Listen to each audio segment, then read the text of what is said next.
Bayan ko, si Sal Panelo, humirit na naman. Oo. Si ano?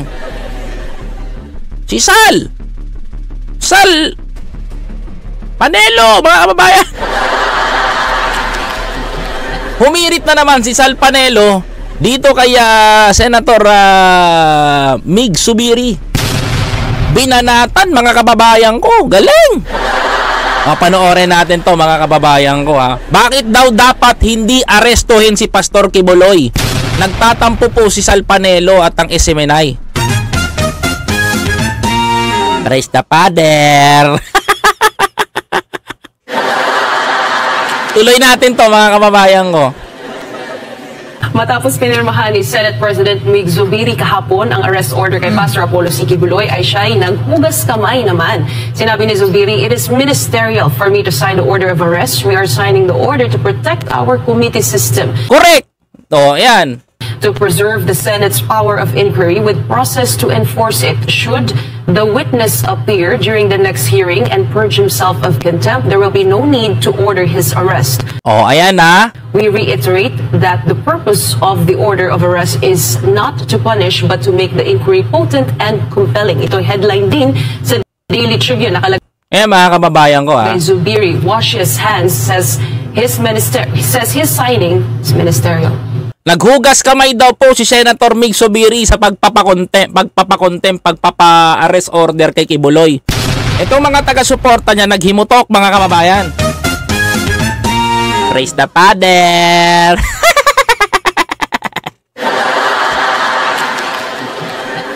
Nagagalit po itong mga taga-suporta ni Pastor Kibuloy, mga kababayan ko. Lalong-lalo na yung host ni si Panelo ng isang niya, mga kababayan. Nagagalit po. Sobrang nagagalit at nagwawala dito. Tingnan niyo po ito, ha. Tinitira nila ngayon si Senator Mig Zubiri kasi daw po, pinirmahan daw po. Anong gusto nyong gawin ni Zubiri? Anong gusto nyo, ba? Ano bang gusto nyong gawin ni Senator Mig Zubiri, mga kababayan ko? Anong gusto nyong gawin ni Senator Mig Zubiri, mga kapatid? Deadmahin kayo? Deadmahin kayo ni Senator Mig Zubiri? Hindi kayo katigang kayo? Ay, hindi naman pwede yun. Tandaan nyo, Senate President si Senator Mig Zubiri. Kailangan niyang gawin yon kasi yung Senado ang hawak niya. No? Hindi to mapapahinto ni Kibuloy. No, mga kababayan ko, malabong mangyari yon. Praise the Father. Tuloy natin sinabi ni Sal, mga kababayan ko. Pakinggan natin. Isa pa ito itong si Mig Zubiri. Isa pa daw si Senator Mig Zubiri. Lalo ka na. Isa ka pa. Praise the Father.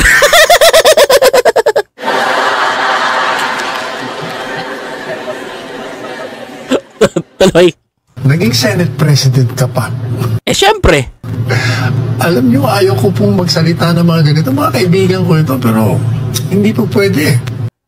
Anong gusto mong gawin mo? Nasa panig ka ng SMNI, kailangan mong magsalita. Ganon talaga. Praise the Father. Tuloy. Can you imagine saying that it's just ministerial? Pagkatapos, sa mga interview niya, sinabi niya, kasi tinanong siya sa reporter, hindi ba sabi niyo, pag-aaralan niyo mabuti? Upo? Sinabi si Senator Mig Zubiri, pag-aaralan niya mabuti, kaya nga hatol niya talaga, pinirmahan niya. Kasi napag-aralan ni Senator Mig Zubiri, natatagilid nga naman ang Senado pag hindi napaharap si Kibuloy. Ganun lang yun. Praise the Father.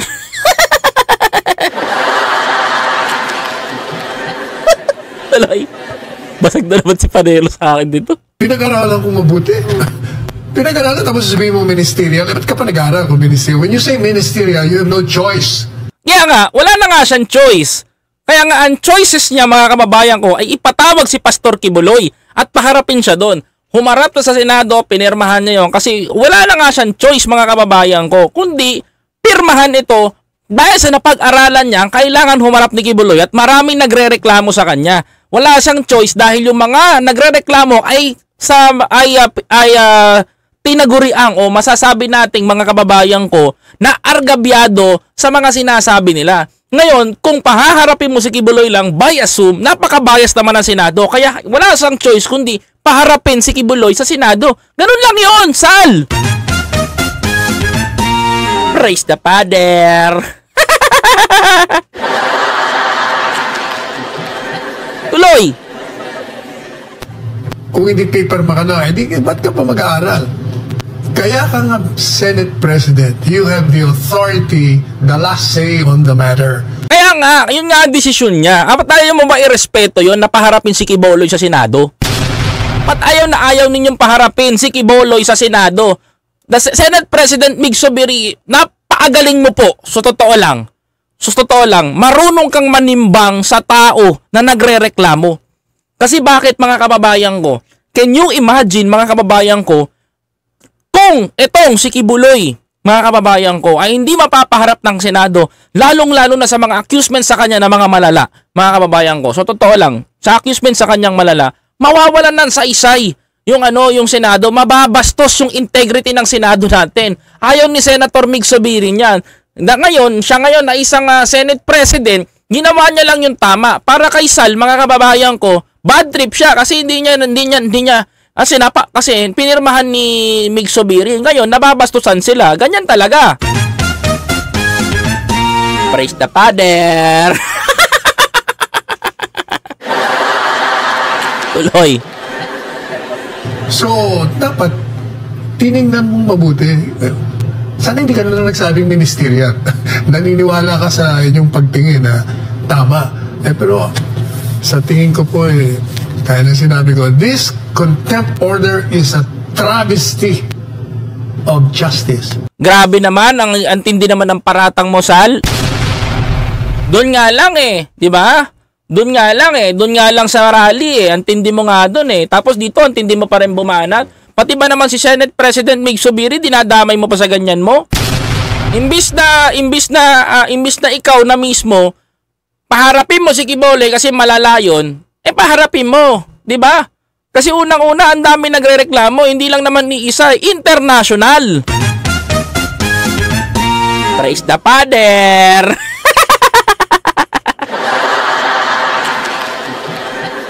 Di ba? Kung pahaharapin mo si Kibuloy by assume, sa tingin mo, mga kababayan ko, sasagot ba ng tama yon? Hindi, mga kababayan ko, mga kapatid, hindi mo makokontrol yun doon. Sa totoo lang, mga kababayan ko, tas sasabihin mo, pag ngayon ang Senado, napaka-horrible, napaka-ganyan, parang ang dating nito, inutil si Mig Zubiri. Ganun ba yon? Ha? Kayo kasi dyan, mga kababayan ko, natatakot kayo mawalan ng trabaho. Huwag ka mag-alala, may social media pa naman. Praise the Father. Tuloy. Hindi po ito tama. Tama yung ginawa ni Senator Mig Zubiri. Para sa'yo, mali. Okay lang yan, opinion mo yan, hindi naman natin Alam nyo mga kababayan ko, napansin ko lang, Tingnan nyo tong ginagawa ng tingnan nyo to ngayon. Ngayon tayo mag-comparison. Bakit ang SMNI natanggalan ng airtime sa TV? Mga kababayan ko, opinion ko to bakit natanggalan? You know what's the reason mga kababayan ko kung bakit? Ganyan sila magbalita. Mga kababayan ko. Saan kayo nakakita? Sa GMA, buti pa GMA, ABS-CBN, medyo may medyo dinadaan pa sa ethics Tingnan nyo mga kababayan ko. Ganyan magbalita ang mga kababayan ko, SMNI. 'Di ba? Nung panahon ng mga SMNI ay sila yung mga anchor, wala pong ganyang problema. Hindi po nagkakaproblema ng ganyan. Pero nung pumasok po si Eric, si Badoy, itong mga yung mga Duterte alay nung mga panahon na bagbaba ni Digong, ayan na, nagkandaletse-letse na ang SMNI. Kasi maganda po ang takbo ng SMNI during wala pa sila Mga kababayan ko, napakaganda ng balita, dire-diretso, maganda, napakapatas. Pero nung pumasok na po sila Eric, sila Badoy, sila Panelo, yung mga panggulo, ayan, sumabog, nasira. Bakit? Nawalan kasi ng codes and ethics, mga kababayan ko. Hindi naman pwede sumuway yung mga SMNI host.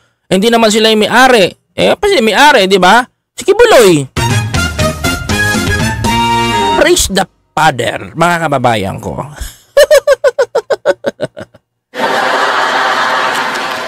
Di ba? O ngayon, ang nangyari, panggulo. O ngayon, naging bad direction ang nangyari sa SMNI. Nakakaawa eh. Kasi alam nyo kung bakit. Marami rin ako naging kaibigan na host dyan. Nalulungkot ako kasi ganyan ang ginagawa sa kanila, mga kababayan ko. Alam mo kung tutusin, ipagpipilitan ko po ito sa inyo, sa inyong lahat, mga kababayan ko. Hindi po magkakaganyan ang SMNI, mga kababayan ko, kung hindi po umepal si Eric. Mga kababayan ko, kung hindi po nang re-red tag si Eric, tandaan nyo po, traidor yan tao na yan, walang sasabihin tama yan. Kutob ko na sa kanya yun eh. Can you imagine? Habang yung mga tao na papaniwala niya, naghihirap na sa barong-barong, siya nakakondo. Oh, ngayon nalalaman ninyo. Di ba? Oh. Ako wala akong pakialam kung nagpo-propagate si Kibuloy ng kung ano-ano. Hindi ko pinapansin yun kasi ang tinitignan ko kay Kibuloy, yung pag-humanitarian niya. Yun naman ang importante sa akin, humanitarian mo eh. Wala akong problema doon sa pagiging appointed son mo. Ang gusto kong mangyari, ang gusto kong makita sa'yo kung paano ka nakakatulong sa tao. Yun lang yun. Wala nang iba, mga kababayan ko. Yun lang ang para sa akin doon. Pero kung sasabihin nyo dito kung nandahil sa ginawa ni Kibuloy, nahalukay lahat, mga kababayan ko. Biruin mo, ultimo buhay niya, ultimo kaso niya sa US na nananahimik, nahalukay. Nandahil lang dito, tapos sasabihin ni Sal Panelo, napaka-unfair daw. Pag pinaharap mo si Kibuloy sa Zoom, napaka-unfair din po sa mga nagsasampang biktima, di ba? Paano naman yung mga biktima natin? Paano naman yung mga biktima na nagsasabing ganito ang ginawa sa kanila, meron nangyari sa kanila? Di ba? Isipin nyo rin yun, mga kababayan ko. Kung kayo lumagay dun sa position na yon, kayo lang, tapos kalaban mo buong mundo, ay buong ang Pilipinas. Tapos malalaking tao pa yung mga kaibigan mo. Anong gagawin mo? Sasabihin mo rin, unfair. Di ba? Alam mo, Sal, ang sabihin mo kay Pastor Kibuloy, humarap. Di ba? Ganito lang naman yan eh. Di ba naalala nyo? Di ba si Dada tinanong? Ang tinanong siya doon, kung yes or no lang naman. Diba? Ang tanong kasi dito, yes or no lang naman ang tatanong kay Kibuloy eh. Mga kababayan ko. Sa totoo lang yes or no lang. Ayaw sagutin ni Kibuloy, bakit? Ganito lang yan eh. Pag tinanong siya ni Risa Hontiveros, ginawa mo ba to sa babae na to, Mr. Kibuloy? Sabi ni Pastor Kibuloy, hindi. No. Wala. Ayoko. Ganun. Ba? Praise the Father. Isipin nyo nga yun, mga kababayan ko. Diba? Isipin nyo yun. Yes or no lang ang sagot. Ayaw mo. Ang sinasabi nyo, mga kababayan ko. Ang sinasabi nyo, mga kababayan, ganito eh. May home court advantage nga eh, sabi nyo, di ba? Para pag pumunta kayo doon, lumabang ka ng boxing, nakatali yung kamay mo sa likod, nasusuntok-suntokin ka lang. Hindi ganun yun, mga kababayan ko. Kung ayaw mo sagutin, di mag-object ka, ganun lang yun. Di ba? Wag mong sagutin yung sinasabi sa'yo. Ganun kadali. Pero kung ikaw magmamatigas ka, pwede ka naman magpaliwanag eh. Ang problema lang dito, mga kababayan ko, baka hindi kayanin talaga ni Pastor Kibuloy yung pressure. Mga kapatid, kabahan siya ng kabahan. Yun ang nakikita ko doon. Matensyon siya. Kasi baka mamaya masabi niya, akin ang kaluluwa mo, Risa. Ganun. Sasabihin nyo, unfair. Pag sinabi ni Senator Zubiri na ganyan, unfair na kagad. Ang sakit nun ha. Maling-mali ito. Maling-mali nga sa'yo. Lalong-lula, nag-file na pala sila ng mga kaso. So, walang kinalaman ha. Kayo talaga. Alam mo, yung pinail na kaso, nabuhay, hindi pinail. Okay? Nabuhay. Correction lang, no? Kung hindi mapapunta si... Ganito yan eh. Ito nangyari. Kung hindi mapapunta si Kibuloy sa... Hello. Ayan. Kung hindi mapapunta si Kibuloy doon sa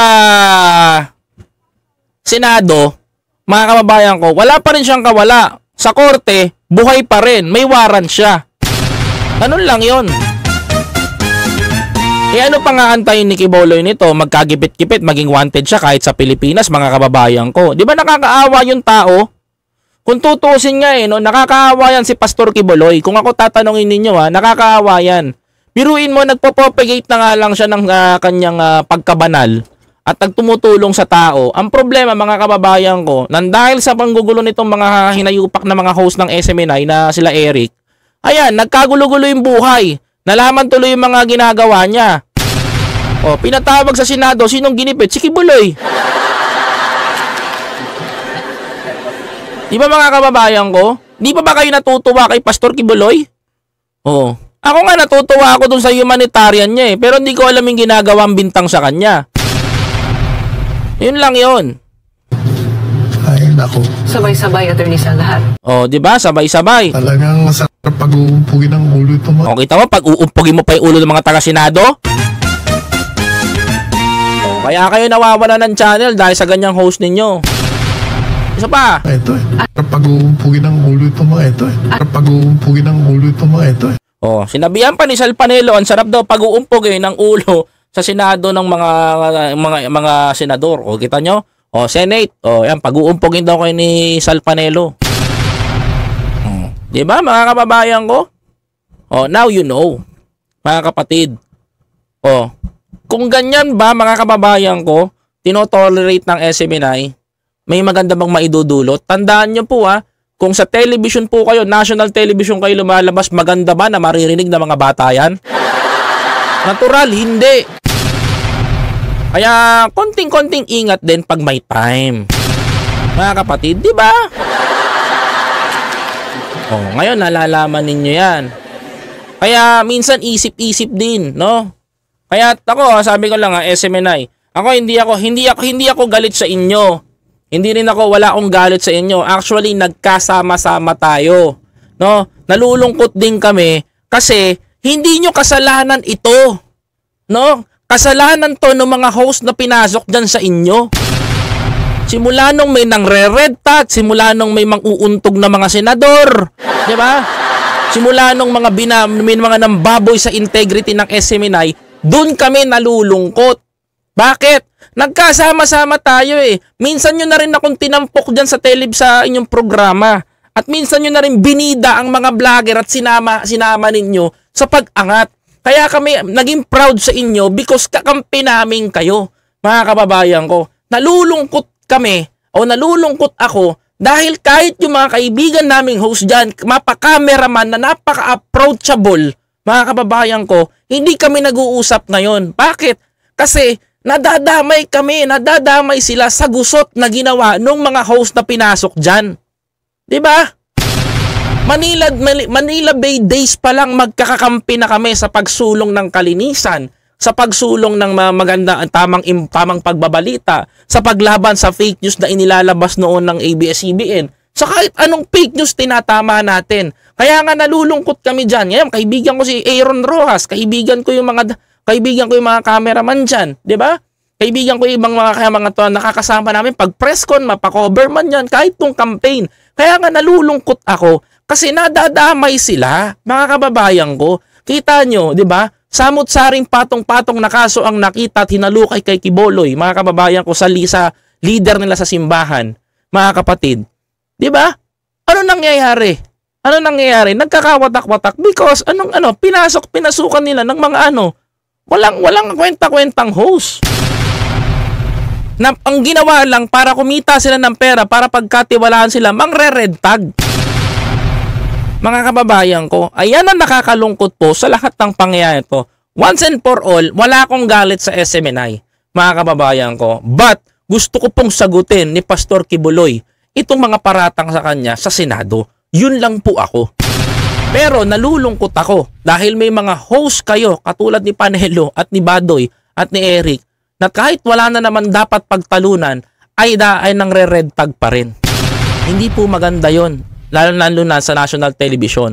Nakikiramay po ako sa pagkawala ng SMNI, lalong-lalo na ang kanilang prangkisa sa television, mga kababayan ko. I'm sorry, but yan ang batas natin. May paglabag po ng ginawa ang host ninyo. Pero yung mga host na totoo ng SMNI, maraming salamat sa pagbabalita ng totoo. Alam po namin ang kalagayan ninyo.